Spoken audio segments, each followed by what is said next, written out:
he was just having an opinion. Yeah. There's a lot of stuff that's been misconstrued, which is really, really sad. I saw one that was like he's in reference to Ketanji Brown, who it was put on the Supreme Court. He said she and was kind of referring to her as a DEI hire, which true or not, whatever. He was referring to a specific person. And somebody quoted it saying black women this, all black women. And it's like, no, he was talking about a specific person. And so there's just a ton of stuff that's been misconstrued right now. I But think so. that's how it goes. I've seen a lot of his content, and like I was saying before you jump back on, whenever I see some of his clips taken out of context, I'm like, I saw that whole podcast. That's not what he said. He's never Yeah. been mean, disrespectful, like, you know what I mean? Not that I've ever seen. Not to a place where I would be like, oh my God, this dude's ridiculous. He hates us. He doesn't like us. He wants us to disappear somewhere. I've never, ever, listening to anything he's ever said, I've never thought that. Yeah. And then, yeah, I just think that he's always allowed, I mean, that's the whole point of what he does, um, other thoughts in his group. He loved it. Like, he loved talking with people about what their opinions were and having honest debate. And anyone that's known him for a long time knows that his opinions have changed over the years, um, because of conversations he continues to have with people and because of his personal growth. Um, so yeah, I think it's funny because there are there really are some crazy Republicans out there, and I So don't think people there's like talk a about it. crazy faction from both sides that just doesn't want Oh, us to for have both sides. conversations. For both sides, yeah. Like, and I think people know that exists, but yeah. And that sucks. Like, As much as they go around and preach unity and coming together and we should do this and we're closer than we think and whatever, there's always going to be people that want things a certain way, and that's why I've always felt that this pendulum is going to keep swinging so far one way and then so far the other way. And it's going to, I mean, I know a pendulum takes a long time to even out, but it just seems like it's always going to swing so far one way or so far the other way, even if we're constantly talking about we all want to meet somewhere in the middle. And it's just sad.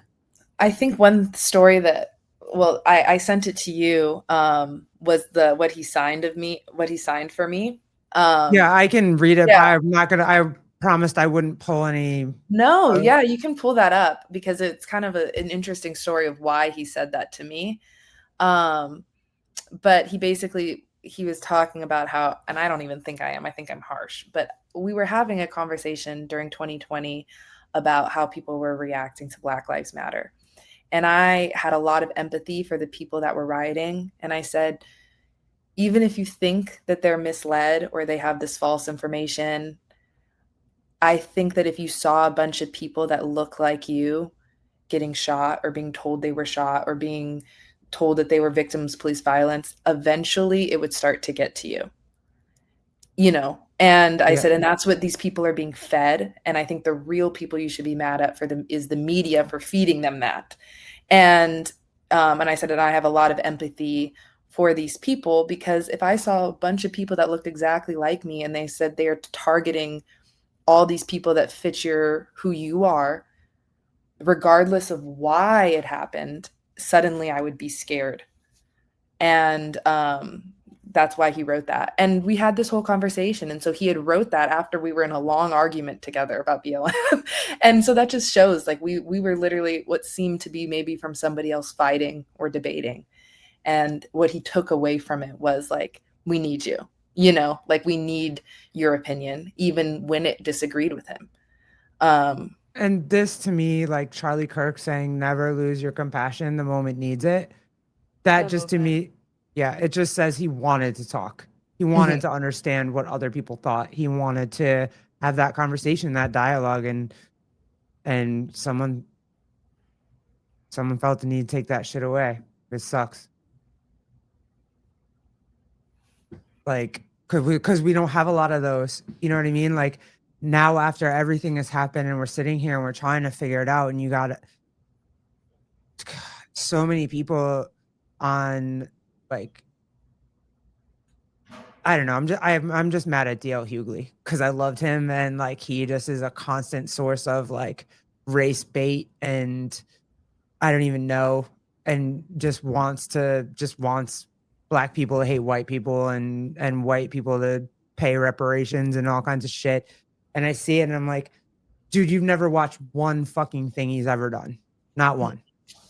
You don't know, and you're just saying shit, and you're just pissed at Trump, and you got Trump derangement syndrome, and it's so aggravating because this is a man that loved his family and loved his country and loved his faith, and whether you agreed with his faith or not, he loved it and he cared about it, and you shot him for it. Like he got shot for it, not like he got shot for that. There is no question in my mind. Whoever did it, he got shot for that. So, for me, that just fucking, I don't know how to process that. Yeah. I was listening to someone who was there, and they were saying that the first thing that they did was that they were wearing like a Trump hat and they took it off and they started running.